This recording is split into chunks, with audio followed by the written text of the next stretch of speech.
azkenean ez da kandela nola sortzen denez, bezik eta kandela nola nahi dezun eraman, egunetik egunera, orduan ezin dugu ahaztu, ez?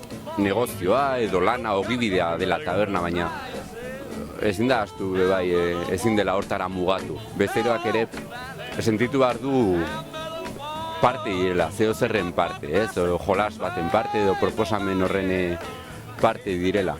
Orduan, kandelak erabaki zuen kulturaren aldetik egitea hori.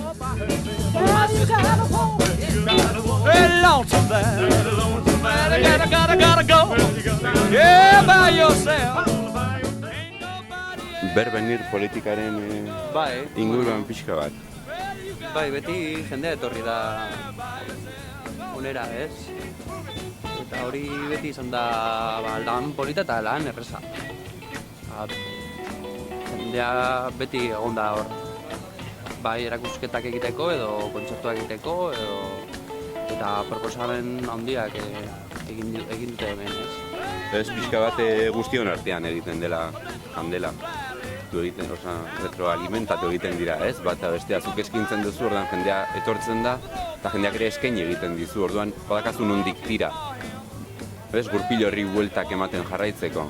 Orduan, ez dakit, alde hortatik, irutzen zaigu jendeak erantzuten duela. Eta azkenean ez da kalidadearen kriterioa jarraitzen dugula baizik eta zeo zer esan nahi duela guretzako, edo irutzen zaigula interesgarria, edo baita ere artista ezagutzen badugu eta ikusten badugu ilusioz egin duela erakusketa hori, eta guretzako ere ilusio horren parte izatea interesantea da.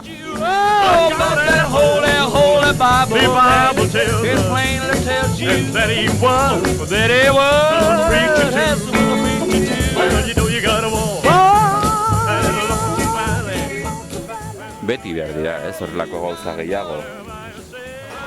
Okerrago izango ez da horrelako ezer ez egotea, baina bintzat proposamen hau sortzeatan por amor al arte hauek horregotea beti zirikatzen, ez? Guretzako ere aliciente bada, gu ere sentitzen gara pixkat horren aurrean salto egin behar dugula, zeo zer, ez? Eta horrelako espazio gehiago, bai, behar dira beti, ez?